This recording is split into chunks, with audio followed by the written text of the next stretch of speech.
ओम नमो भगवते वासुदेवाय।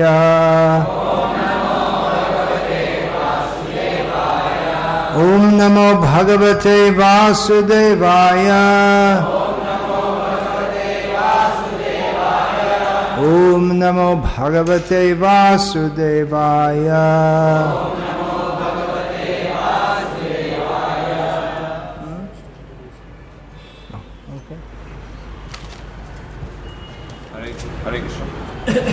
हरे कृष्णा। सभी भक्तों का स्वागत है इस कार्यक्रम में। परम पूज्य भक्तिवेदांता स्वामी महाराज जो इस्कॉन में 1975 में जुड़े थे और प्रभुपाद से उन्होंने दीक्षा ली थी और उस समय से अभी तक 42 साल वे सारे विश्व भर में भ्रमण करते हुए प्रचार कर रहे हैं कृष्ण भावनामृत के बारे में। उन्होंने कई पुस्तकें भी लिखी है, 18 पुस्तकें लिखी है, जिसका खूब बहुत मात्रा में वितरण हुआ है और दूसरे भाषाओं में भी उसका अनुवाद हुआ है। तो हम आज भाग्यशाली है कि महाराज आज हमारे बीच में प्रवचन करेंगे और भगवत कथा का श्रवण करने का हमें अवसर मिला है। Hare Krishna.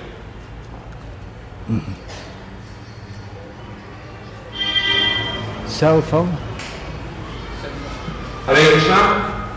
Please switch off your cell phones. आप कृपया करके अपने मोबाइल फोन सेल फोन्स को बंद कर दें ताकि प्रवचन के समय कोई भी दिक्कत ना हो, कभी कोई डिस्टर्बेंस ना हो। भजना और फोटो खींचना और कृपया करके फोटो भी मत खींचिए, इससे प्रवचन में भी दिक्कत होता है। बाद में हो सकता, बाद में खींच सकते, प्रवचन के बाद में अब जितनी चाहिए उतनी तस्वीरें खींच सकते हैं। हरे ओम ज्ञानतिमिरन्धस्य ज्ञानञ्जनशलाकया चक्षुरुन्मीलितं येन तस्मै श्रीगुरवे नमः। नामश्रेष्ठं नमपि शच्युपुत्रम् अत्र स्वरूपं रूपं तस्याग्रजमुर्पुरीं माथुरीं गोष्ठवतीं राधाकुण्डं गिरिवरमहो राधिका माधवाशं प्राप्तो यस्य प्रथितः कृपया श्रीगुरुं तं नतोऽस्मि। वन्देऽहं श्रीगुरो श्रियतः परकमलं श्रीगुरून् वैष्णवांश्च श्रीरूपं साग्रजातं सहगण रघुनाथन्वितं तं सजीवं साद्वैतं सावधूतं परिजनसहितं कृष्णचैतन्यदेवं श्रीराधा कृष्णपादान् सहगण ललिता शिवसखान्वितांश्च। हरे कृष्णा कृष्णा कृष्णा हरे हरे, हरे राम राम राम हरे हरे।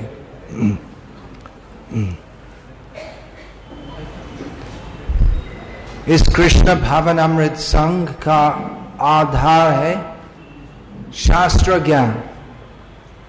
शास्त्र का मतलब ज्ञान, उसमें ज्ञान है, वेद विद्या। तो आधुनिक काल में एक बहुत बड़ी गलतफहमी है कि हम मानव समाज तो आधुनिक तथाकथित विज्ञान अथवा साइंस से बहुत कुछ नया ज्ञान मिल गए हैं, परंतु वास्तविक ज्ञान तो त्रिकाल में सत्य होते हैं। जो था भूतकाल में जो सत्य था तो आज भी सत्य है और भविष्य काल भी उसमें भी सत्य होगा। तो सत्य क्या है? सत्य है जन्म मृत्यु जरा व्याधि, वो परम सत्य नहीं है, परंतु कि इस भौतिक संसार में हम सब दुखी हैं। हम जन्म मृत्यु बुढ़ापा, बीमारी से, ये सब क्लेशों से अलग अलग प्रकार के क्लेश मिलते हैं। तो शास्त्र में ये विचार है, कौन अस्वीकार कर सकते? हम सब जन्म मृत्यु जरा व्याधि दुखों से ग्रस्त है, कौन अस्वीकार कर सकते? तो भगवद गीता में भगवान कृष्ण हमको इस ज्ञान देते हैं कि जन्म मृत्यु जरा व्याधि दुख होते हैं इस भौतिक संसार में, परंतु इस भौतिक संसार के परे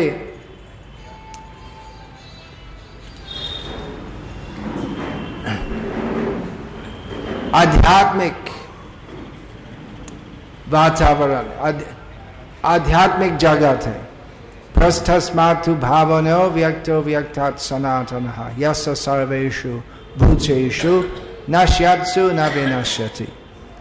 इस भौतिक संसार के काल में तीन पर्याय है।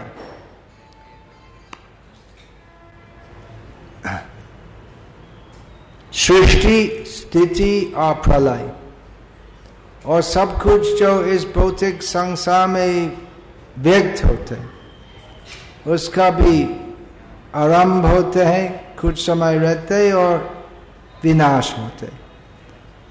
परंतु इस भौतिक संसार के परे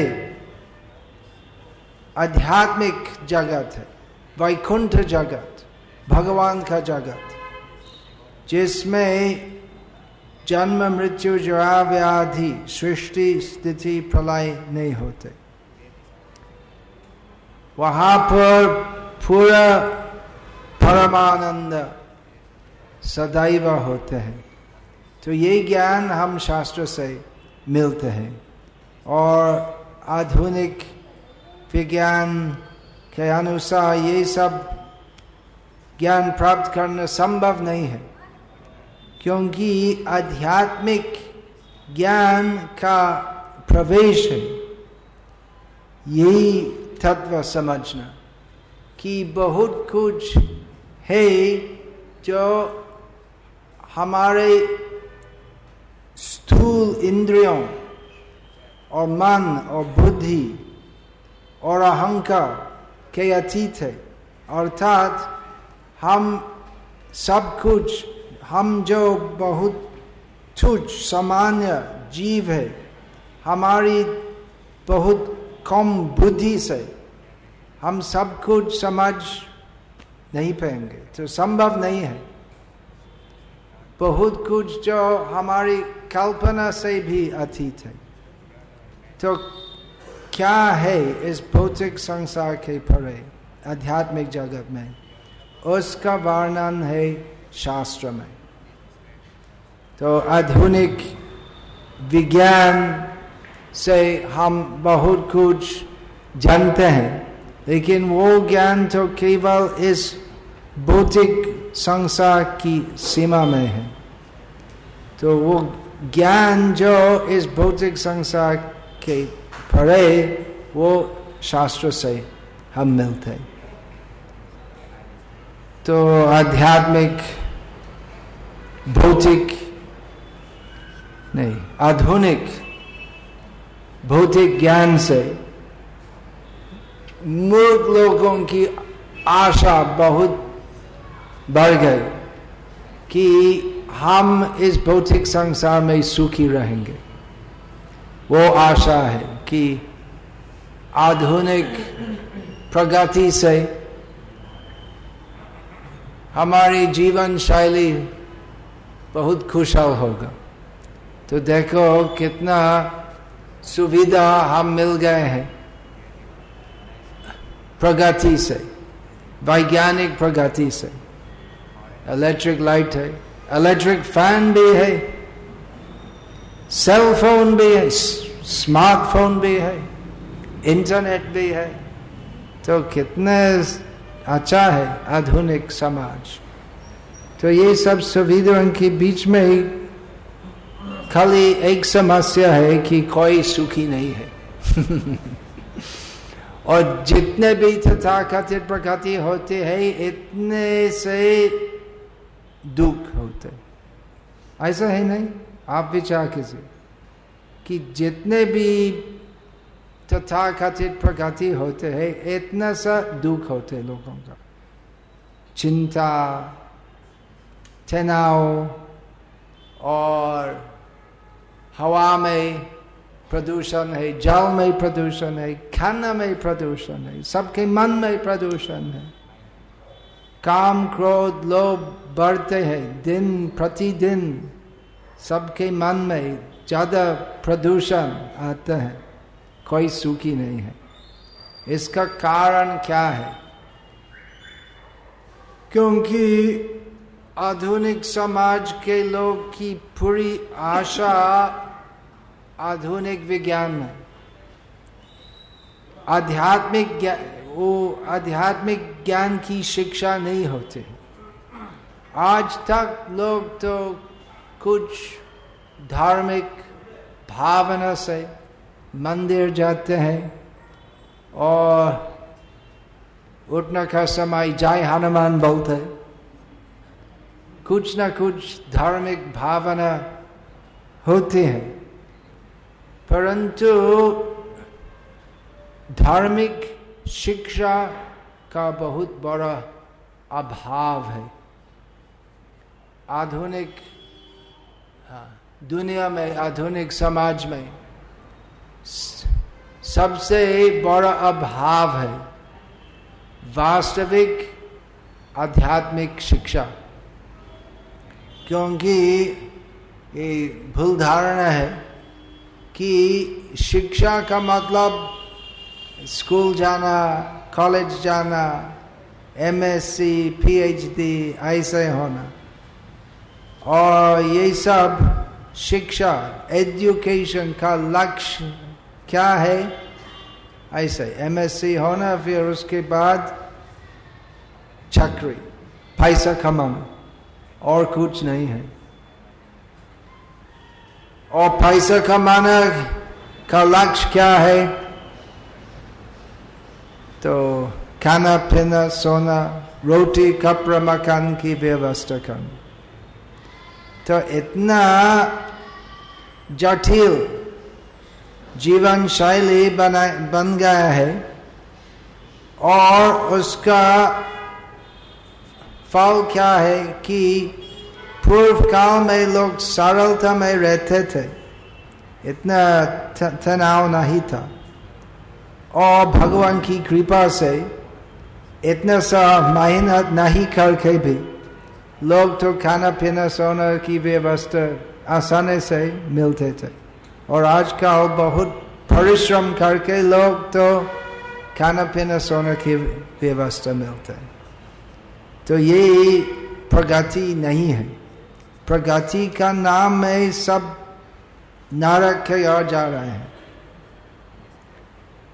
तो हमारा प्रस्ताव है कि इस तथाकथित प्रगति के पीछे नहीं होना चाहिए, इसलिए इतना उत्साही नहीं होना चाहिए।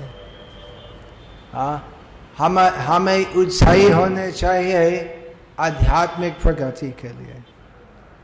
आध्यात्मिक प्रगति क्या है? तो पहली बात है कि हमें समझना चाहिए कि हम सनातन आत्मा है। इस शरीर में क्या है? अलग अलग रसायन है, कार्बन, ऑक्सीजन, हाइड्रोजन, नाइट्रोजन इत्यादि। परंतु मैं आत्मा हूं, मैं केमिकल्स नहीं हूं। मैं सनातन आत्मा हूं, आप सनातन आत्मा है। और इस शरीर का जन्म के पहले मैं था, क्योंकि मैं आत्मा हूं और आत्मा सनातन है। और इस विशेष शरीर मिल गया हूं कैसे पूर्वकृत कर्म फल के अनुसार एक व्यक्ति एक अमीर का घर में जन्म लेते है, दूसरा व्यक्ति तो चोपड़ापति में जन्म लेते है। क्यों? उसका कारण क्या है? क्योंकि एक व्यक्ति तो उसका पूर्व जन्म में कुछ पुण्य कर्म किया था और दूसरा व्यक्ति पाप कर्म किया था। तो आधुनिक विज्ञान से भी हम समझते हैं कि कारण के बिना फल नहीं होते। आधुनिक विज्ञान क्या है? केवल कारण और फल का विश्लेषण और कुछ नहीं है। तो आध्यात्मिक विचार वो भी कारण और फल का विश्लेषण कि हम आत्मा है और अहंकार से हम जो भी शरीर हम मिलते हैं, हम उस शरीर को मैं समझता हूँ, मैं इस शरीर हूँ। परंतु वो शरीर तो क्षणिक है, उसका जन्म होता है, मृत्यु होता है, मैं सनातन हूँ। तो ये आध्यात्मिक ज्ञान की पहली शिक्षा है, जिसका अभाव से लोग दिशाहीन जीवन व्यतीत करते। दिशा है पैसा पैसा पैसा, काम करो काम करो काम करो और एंजॉय भोग करो इस जगत। फल हो इस ज्ञान का अभाव से लोग मनुष्य जीवन प्राप्त करके भी तो पशु जैसे जीवन व्यतीत करते हैं। ये सब अज्ञान का फल है, क्योंकि आध्यात्मिक वास्तविक ज्ञान की शिक्षा नहीं होते हैं। ज्ञान का नाम से ये सब भौतिक शिक्षा होती है, जिसका उद्देश्य है चरम उद्देश्य क्या है? पैसा कमाना और कुछ नहीं है। और इसलिए आज के मनुष्य तो पशु जैसे होते। पशु मतलब पशुओं के 4 पाँव है और मनुष्यों के 2, इतना सा अंतर है और ज्यादा कुछ नहीं है। तो मनुष्य जीवन का उद्देश्य है इस प्रकार चिंतन करना, मैं कौन हूँ, कहाँ से आया हूँ, कहाँ जा रहा हूँ, मृत्यु के पश्चात क्या होगा, भगवान कौन है, मेरा क्या संबंध है भगवान के साथ। तो बहुत बड़ी दुख की बात है कि इस आध्यात्मिक शिक्षा तो लगभग नहीं होती है। और अगर कोई धर्म, आत्मा और भगवान के बारे में सोचते, वास्तविक शिक्षा का अभाव का कारण से लोग तो एक और बहुत बड़ा भूल धारणा करते हैं, सोचते हैं कि मैं आत्मा हूं, मैं परमात्मा हूं, मैं भगवान हूं, जो संभव नहीं है। यदि हम भगवान है तो क्यों हम ऐसे हाल में आया है जिसमें जन्म मृत्यु जरा व्याधि दुखों भोग करना पड़ेगा, जिसमें हम केवल मेहनत करने से काफी पैसा कमा सकते हैं, खाली खाना पीना सोने की व्यवस्था करने के लिए। तो कितना बड़ा पागलपन है ऐसे सोचना कि मैं भगवान हूं। एक और बड़ा पागलपन है साईं बाबा भगवान है। इस हैदराबाद नगर में सबसे जनप्रिय मंदिर है साईं बाबा का।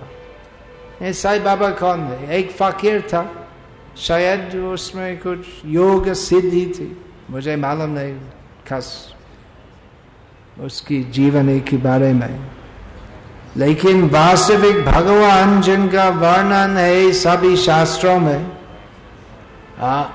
यं ब्रह्मा रुद्र वर्णेन्द्र स्तुन्वन्ति दिव्याय स्तवाय वेदाय संगोपनिषदाय गायन्ति यं सामगाः ध्यानावस्थित तद्गतेन मनसा पश्यन्ति यं योगिनः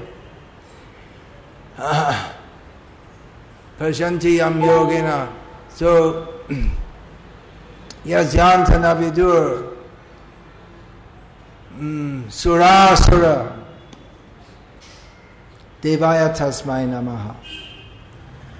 तो वास्तविक भगवान जो ब्रह्मा रुद्र वरुण इंद्र मरुदगण सब देवताओं इनकी स्तुति करते हैं और जिनका वर्णन है सब वेद उपनिषद सब शास्त्रों में, जिनके चरण पर सब परम योग्य समाधि में ध्यान करते हैं, जिनके बारे में पूरा ज्ञान प्राप्त करना संभव नहीं है देवगण असुरों के लिए, वो देव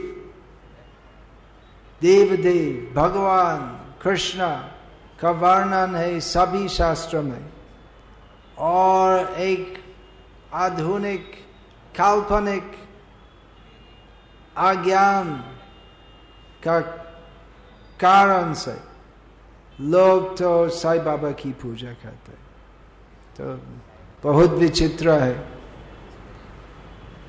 तो इस कृष्ण भावनामृत संघ का उद्देश्य है आध्यात्मिक विज्ञान, अर्थात वो ज्ञान जो शास्त्र से मिलते हैं, वो शास्त्रीय विज्ञान के अनुसार सत्य ज्ञान स्थापन करना।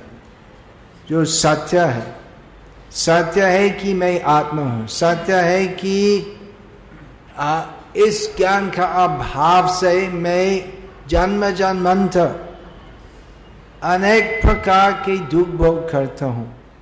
सत्य है कि मेरा मूल स्वभाव आध्यात्मिक सच्चिदानंदमय है।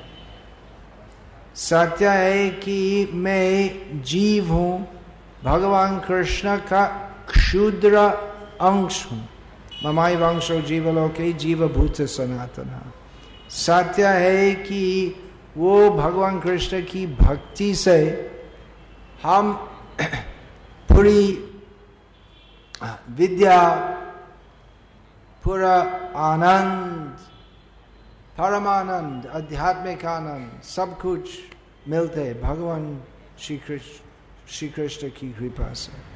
तो ये सत्य ज्ञान प्रचार करने के लिए और हम लोग जनता का उद्धार करना, ये सब अज्ञान से, ये सब इस कृष्ण भावनामृत संघ का उद्देश्य है। भगवद गीता, श्रीमद् भागवत प्रामाणिक शास्त्रों का ज्ञान से लोग का वास्तविक कल्याण करना। इस कलयुग में हरे नाम एव केवलम कलौ नास्त्यैव गतिरन्यथा। सभी शास्त्र का सिद्धांत है कि कलयुग में हरि नाम करना चाहिए। हरि का नाम, हरि नाम से परम सिद्धि परम गति अर्थात कृष्ण प्रेम भक्ति प्राप्त होती है कृष्ण भगवान की कृपा से। तो कृष्ण नाम कीर्तन करना, कृष्ण का उपदेश जो भगवद गीता में है सिखाना, और कृष्ण प्रसाद वितरण करना, इस कृष्ण भावनामृत संघ का प्रयास है आज के दिशाहीन आसुरिक प्राय समाज का उद्धार करना। तो हमारा निमंत्रण है, आप इस कृष्ण भावनामृत संघ के बारे में और भी इसके बारे में आप और भी जान लें। हमारा भावी 6 सेशन कोर्स है, 6 सत्र में प्राथमिक वास्तविक शास्त्रिक शिक्षा का आयोजन है। इसके बारे में घोषणा होगा। तो कम है, हिंदी में कुछ बोल दिया था हमारा उद्देश्य के बारे में, अभी तेलुगु में होगा।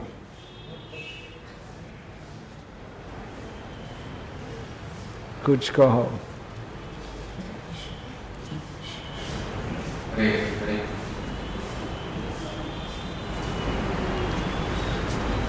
हरे कृष्णा।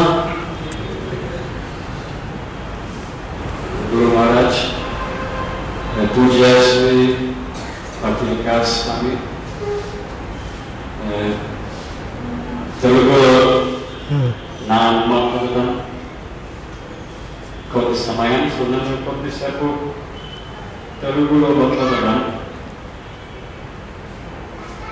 సో నేను పోలే దేశం నుంచి, పోలే దేశంలోని క్రైస్తవ కుటుంబంలో జన్మించాను. కానీ సనాతన ధర్మం అత్యున్నతమైన ధర్మం. భారతదేశం అత్యున్నత ఆధ్యాత్మిక జీవించడం మంచి దేశం.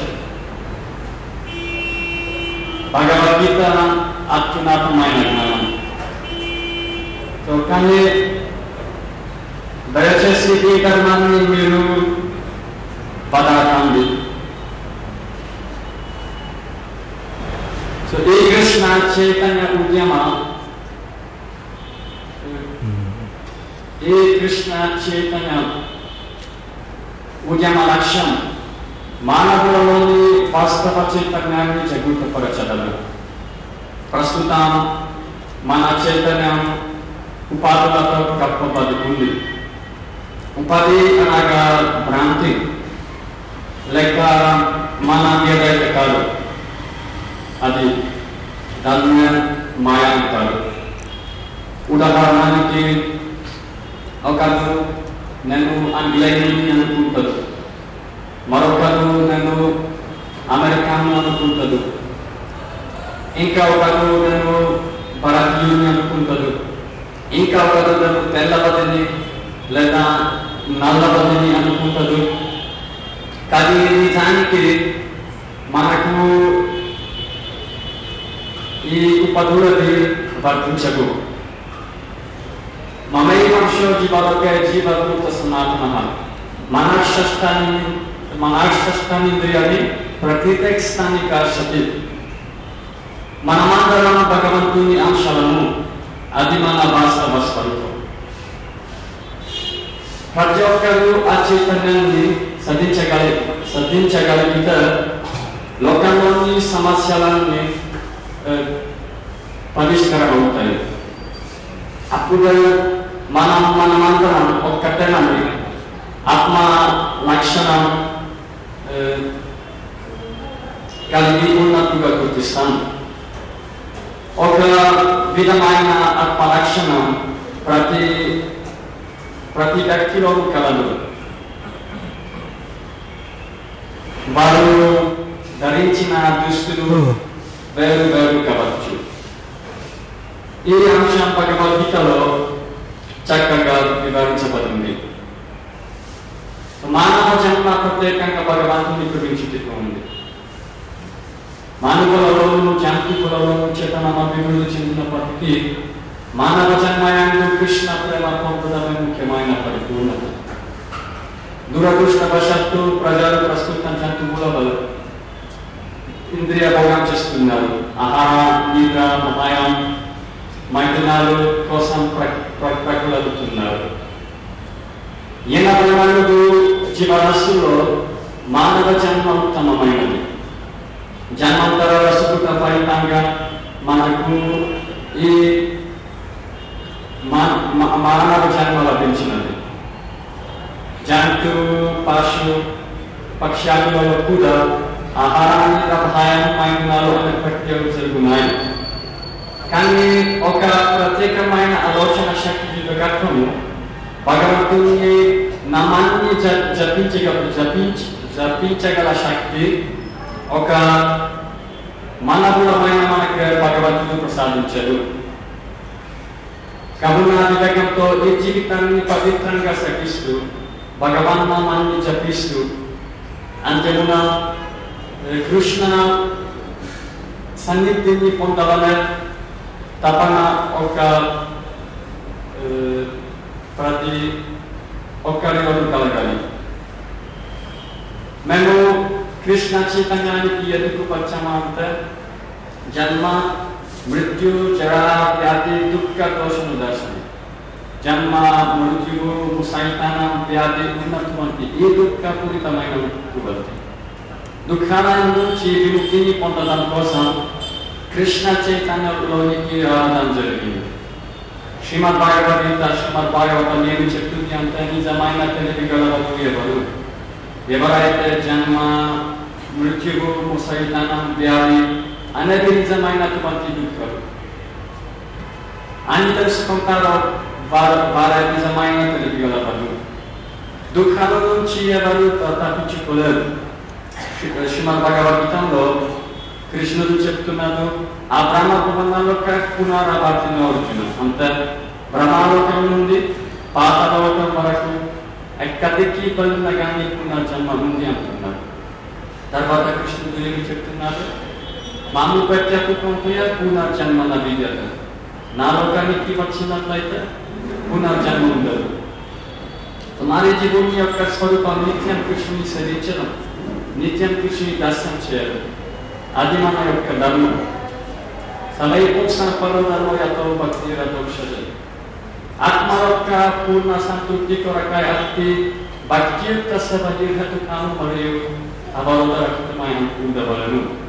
అది మన యొక్క ధర్మం.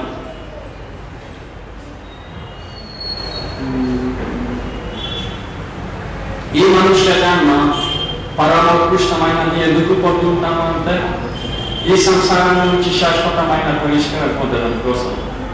దీనికోసం ఎవరైతే ప్రయత్నిస్తారో వారు మనుష్య జీవితాన్ని సార్థకం చేసుకున్న బదులు ఉంటారు. సో దయచేసి హరే కృష్ణ మనమాత్మను జపించండి. కలియుగంలో కృష్ణుడు నామ రూపంలో అవతరించెను. హరే నామ హరే నామ హరే నామే కేవలం కలియుగంలో హరినామం చేయడం ద్వారా పరిపూర్ణత సాధించగలరు. హరినామం జపం ద్వారా మన హృదయంలో దగ్గర ఉన్న కృష్ణ ప్రేమను కలుగొనగలం. ఇది కృత్రిమమైన పద్ధతి కాదు. ఇది భక్తుల సాంగత్యం మరియు కృష్ణ కథ విధానం ద్వారా భక్తిగతం అవుతుంది. సో అందరూ చెప్పండి, గట్టిగా చెప్పండి, హరే కృష్ణ హరే కృష్ణ కృష్ణ కృష్ణ హరే హరే, హరే రామ హరే రామ రామ రామ హరే హరే. హరే కృష్ణ. చాలా ధన్యవాదములు. Hare Krishna.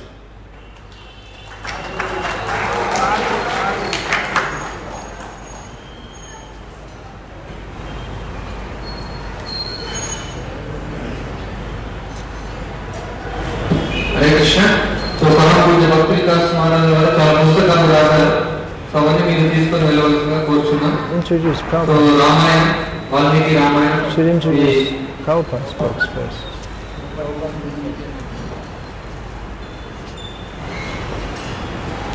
For the public. Bhagavad Gita యథాతథం.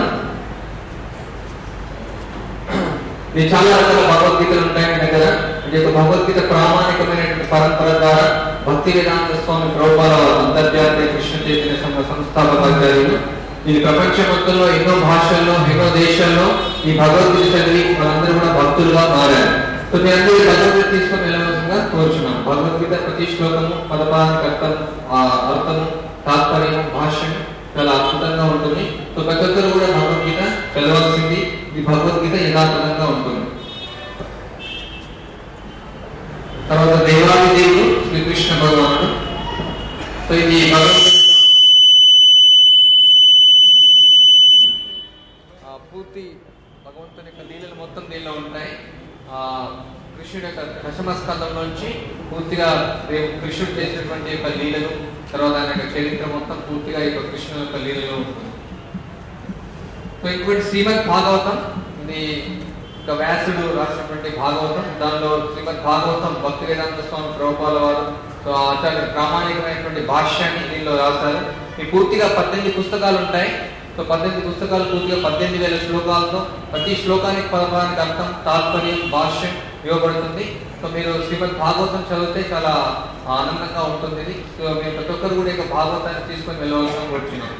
So అదే కాకుండా ఇంకా భక్తి వేదాంత స్వామి ప్రభుపాద వారు ఆత్మ సాక్షాత్కార శాస్త్రం, విష్ణు చేరే మార్గం, గ్రహాంతర సులభయానం, సో హరే కృష్ణ సవాల్, అట్లాంటి యొక్క 70 రకాల పుస్తకాలు ఉన్నాయి. ప్రతి ఒక్కరు యొక్క పుస్తకాలు చదివి ఈ యొక్క భగవతత్వ విజ్ఞానాన్ని భక్తి ఏ విధంగా చేయాలని మనం ఎవరు, ఎక్కడి లక్ష్యం, భగవంతుడు ఎవరు, ఇవన్నీ విషయాలు కూడా మీరు నేర్చుకోవచ్చు. సో మీరు ఈ పుస్తకాలు తీసుకుంటే సో మహారాజు వారు దానికి మీకు సైన్ కూడా చేసి ఇస్తారు.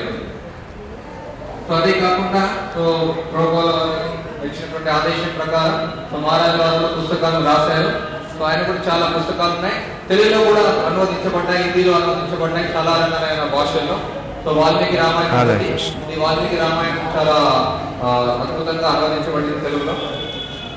తర్వాత ఇక భారతీయ యువత కోసం సో ఏ విధంగా యువకులు ఉండాలి, వాళ్ళ జీవన మార్గశైలి ఏ విధంగా ఉండాలి. ఈ రోజుల్లో యువత వాళ్ళకు లక్ష్యం, జీవిత గమ్యం అనేది పూర్తిగా మర్చిపోయారు. మన నిజమైనటువంటి లక్ష్యం ఏదనేది పూర్తిగా ఇక భారతదేశం యొక్క యువత కోసం రాయబడింది. తర్వాత కృష్ణ చైతన్యం ప్రారంభంలో దర్శిని. సో మన కృష్ణ చైతన్యం యొక్క భక్తి మార్గంలో ఏ విధంగా భగవంతునికి నమస్కరించాలి, ఏ విధంగా ప్రార్థించాలి, ఏ విధంగా మన కృష్ణ చైతన్యం యొక్క ప్రారంభంలో ఏ విధంగా నేర్చుకోవాలని దాని విషయం గురించి ఉంటుంది. దీన్ని కూడా మీరు చదివి చాలా విషయాలు నేర్చుకోవచ్చు. తర్వాత శ్రీ చైతన్య మహాప్రభు మీరు చూడొచ్చు. పంచతత్వలో చైతన్య మహాప్రభు కృష్ణుని యొక్క సాక్షాత్తు అవతారం.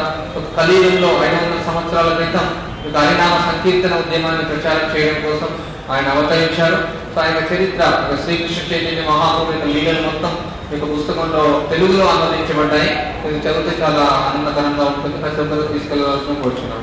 సో ప్రతి ఒక్కరు కూడా మీరు ఈ పుస్తకాలను తీసుకుంటే సో మహారాజు యొక్క చేయల హస్తాల ద్వారా మీకు సైన్ చేసి ఇస్తారు. హరే కృష్ణ. హరే కృష్ణ. అదే కాకుండా ప్రతి ఇక్కడ ఆదివారం 6 గంటల నుంచి 8 గంటల వరకు భగవద్గీత పైన 6 రోజులు ఫిక్సేషన్ కోర్స్ ఇవ్వబడుతుంది.